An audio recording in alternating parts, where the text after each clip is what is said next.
The first title of this was Why We Hate Erika Kirk. Then I thought, no, we can't do that because people will think we hate her, but that's what the title says.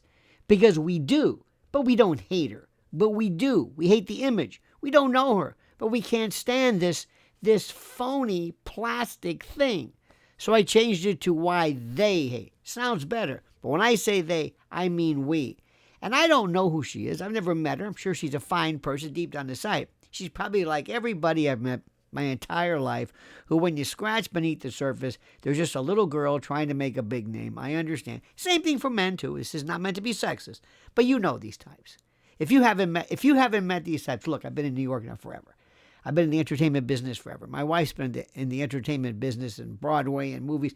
You put everything together, and we've got like 100 years of knowing bullshit, and we are experts in this. I mean, we should have a laboratory. We should have an analysis of this. We've met every kind you can imagine. And I've met this, and I presume it, and I understand it.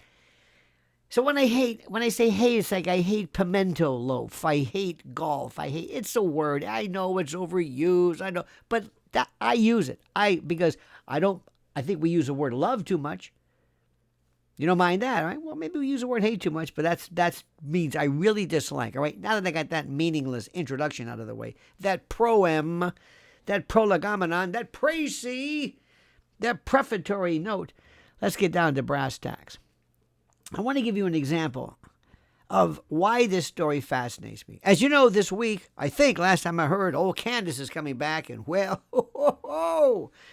I don't know, but when it hits the fan, it's going to be colossal, all right? Because it's just, and we can't wait for it. We can't wait for it. And I was asked by a friend to say, what is with this story with Erika Kirk? I said, just spend any amount of time and you will know immediately what happens. But let me give you an example of what I know. This is 3 perfect examples. Rosie, Oprah, and Ellen, okay? Now, wait. Hang on, I know you say those 3 names, but there was a time when they were loved. When Rosie O'Donnell had her show, E-I-E-I-O, no, when she had her show, she was loved. She loved Broadway, and she loved, oh my God, they weren't even sure whether she was gay. It didn't matter, but the crowds loved her. Remember this, she had sticks on, and she loved the music, and she had cultivated this. I mean, they loved her. She could have asked for anything. Storm the Bastille. Give me money. Nothing. They would have done anything. They would have done anything.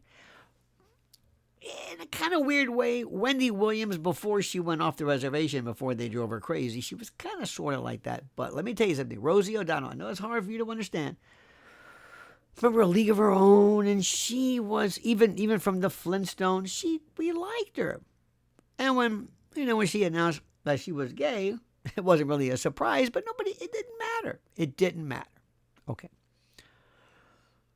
Then something happened. It happened. What was it? Tom Selleck.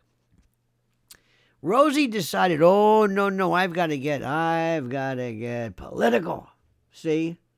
And it's like, you ruined it. You idiot.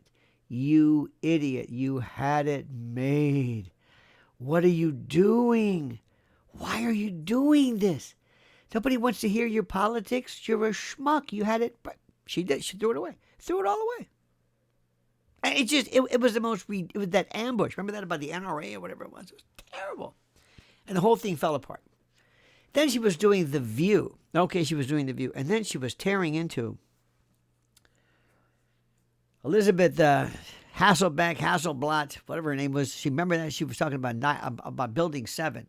And she was right about Building 7, but it's like, not now. She made me find her obnoxious. And we theoretically agree with the same thing. She turned into this obnoxious mode. What happened to you? Why did you do this? I don't know.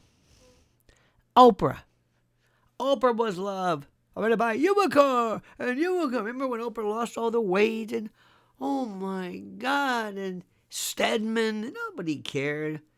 Gail, nobody cared. They loved her. She was the biggest thing.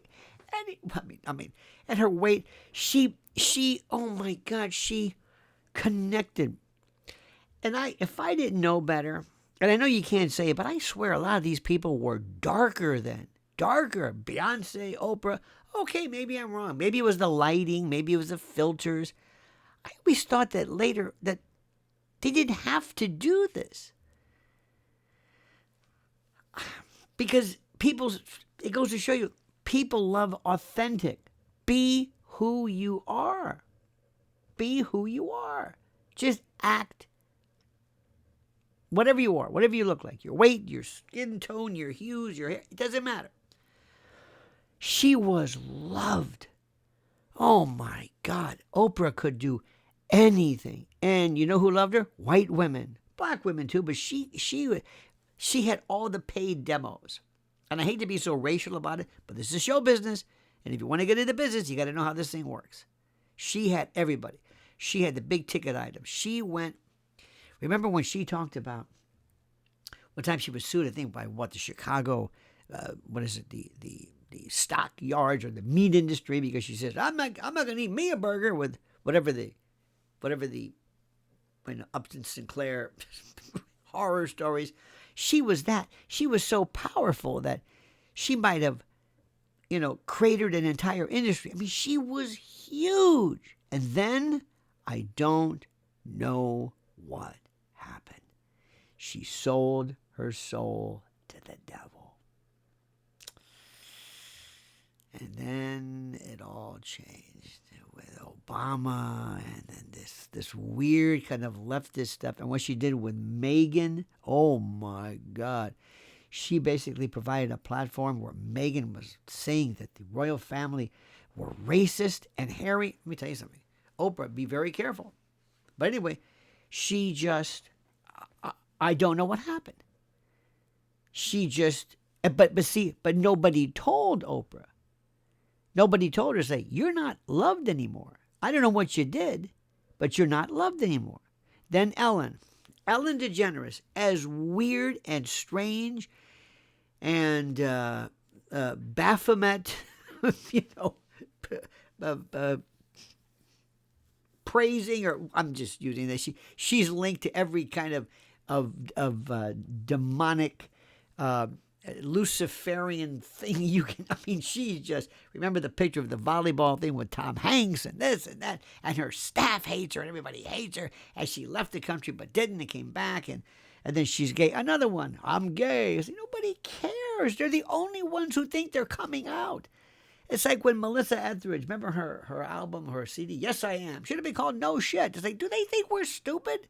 Look, it doesn't matter, but do you really think, do you really think, I mean, isn't the idea of coming out, if they even do that anymore, if they come, there's a lot more who are going to be coming out, deliberately or not, but don't you think the idea of coming out is when it's a surprise? John Wayne, what? Norman Schwarzkopf, Bob Dole, what? I'm trying to think of people that you would be surprised. But has anybody ever come out, if they even do that, where you're even surprised? Maybe even the transgenders and we knew about Bruce Jenner before he was Caitlyn forever. And everybody in the show business said, yep, and they said, you're out of your mind. Maybe middle America didn't know this. But why do I bring these people up? I bring them up because this is what you have. You start off with something, and that's what Erika Kirk did. She turns in, I don't know what she turned into. I have no earthly idea. And let me tell you something. I don't know who this TPUSA crew is. I don't know who these guys are. But some of them are the creepiest, phoniest, plastic, insincere, shallow, synthetic, faux Christian, spewing this gibberish. And it's almost as though the Lord sent you down to us, praise God. It's almost, do you mean this? Do you mean this? When people start rolling in fundraising, it's the oldest trick in the book. This goes back to Elmer Gantry and Face in the Crowd and Jim Baker. When you start rolling fundraising into Jesus, and I think it's blasphemous. Blasphemous. And how people are allowed to do this, I have no idea. But that's it. That's all they care about. They never seem to care anything about What about the mission? Not the organization. What about the mission? Not how much money you've raised, not how big the organization is, not how, the Lord sent you, Erika. You're going to be the one to lead us into the, lead what? Whatever it is we do. What do you do? Stuff. Money. Raising money. That's it. That's it. And they don't get it. This is what Rosie, Oprah, Ellen, they didn't get it. They morphed into this thing. They had something so perfect. All you have to do is set up like a calendar, a tickler, every week. Force yourself to talk about something that you're giving away to help people. Like this week, TPUSA is giving away Bibles or teaching materials, or teaching women how to keep their babies. Those who have found themselves pregnant, or do something. What do they ever do other than talk about their organization and how much money they raise and how great Erika is, and she's fantastic. And if I sat down with them and said, "Do you see what I'm saying?" They'll look at you and they'll say, "No, what?" Because they're so involved in this bubble. They don't understand it. And it's going to crush them. And they forget what they're saying. And that's why Candace is going to blow this thing up. With their own words, their own negligence. Listen, I've seen this. And what you do is people say, "Well,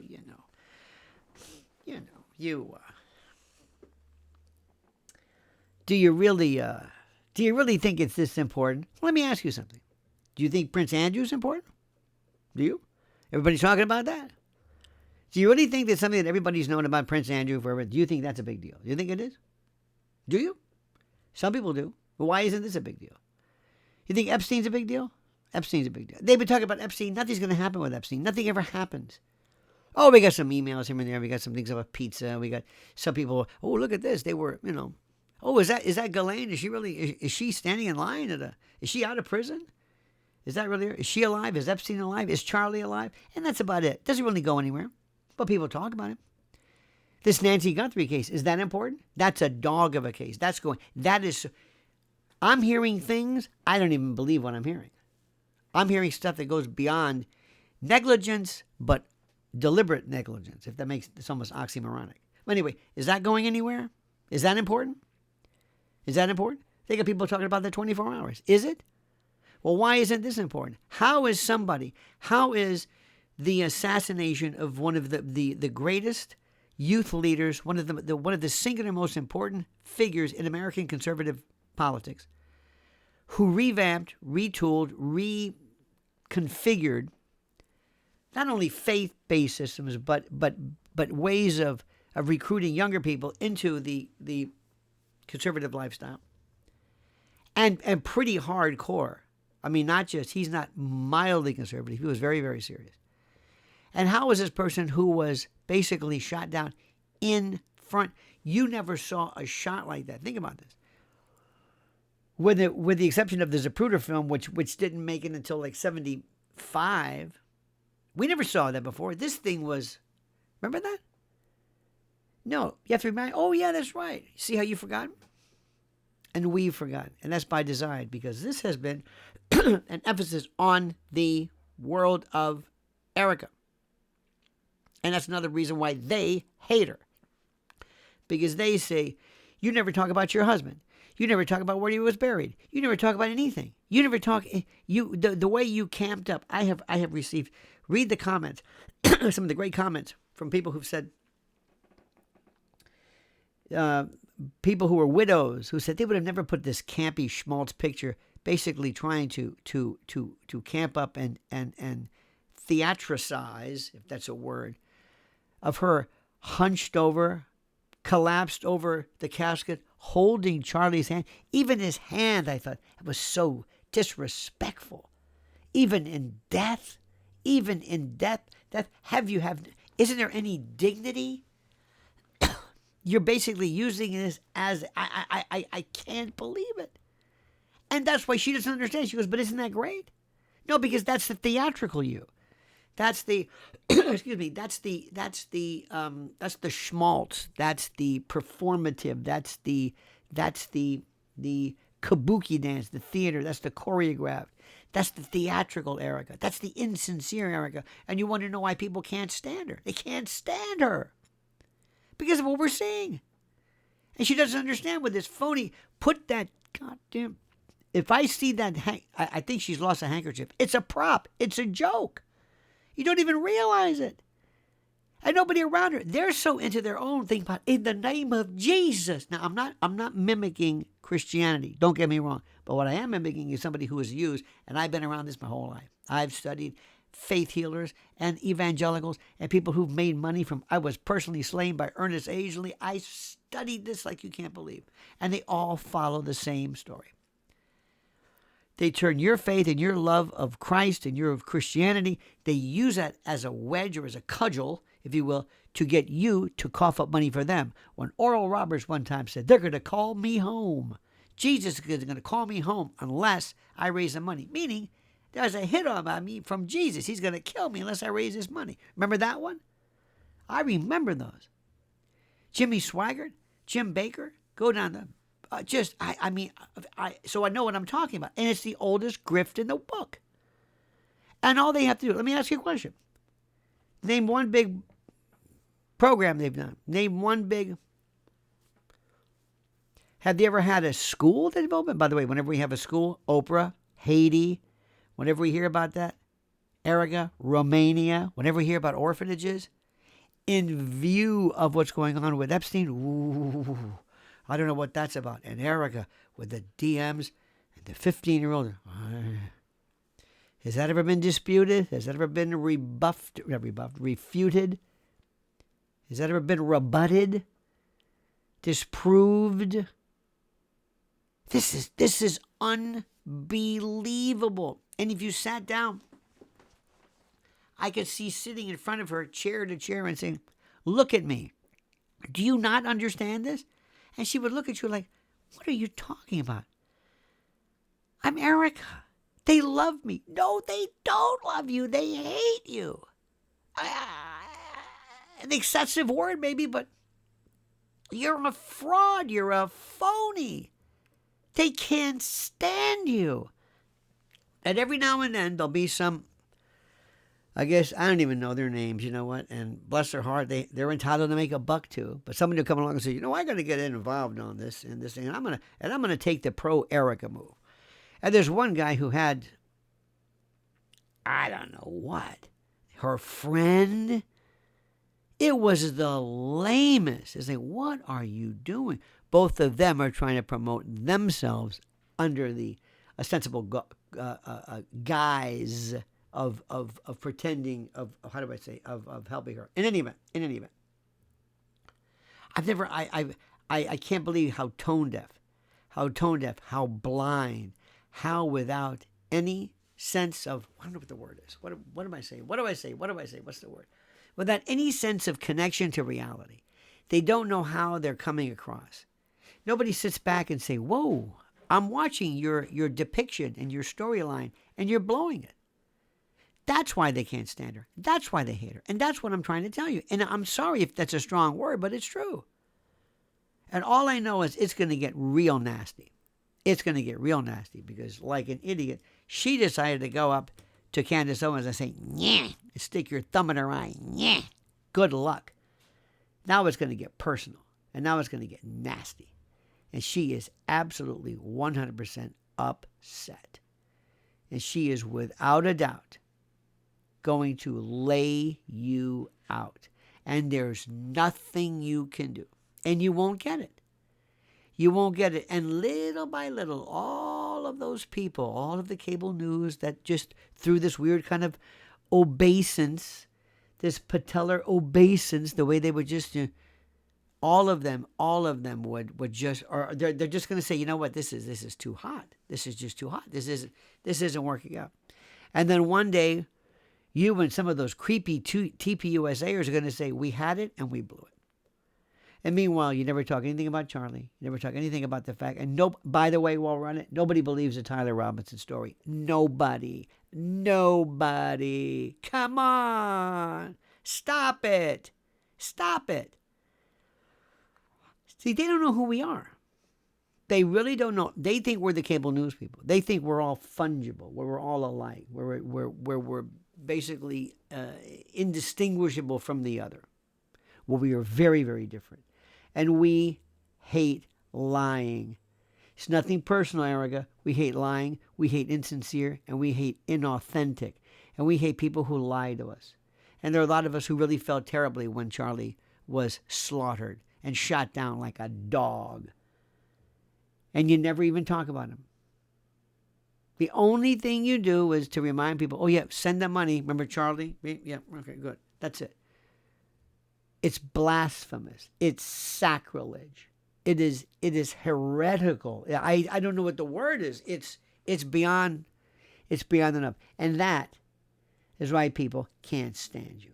Maybe hate's a strong word. I don't think so. It's an expression.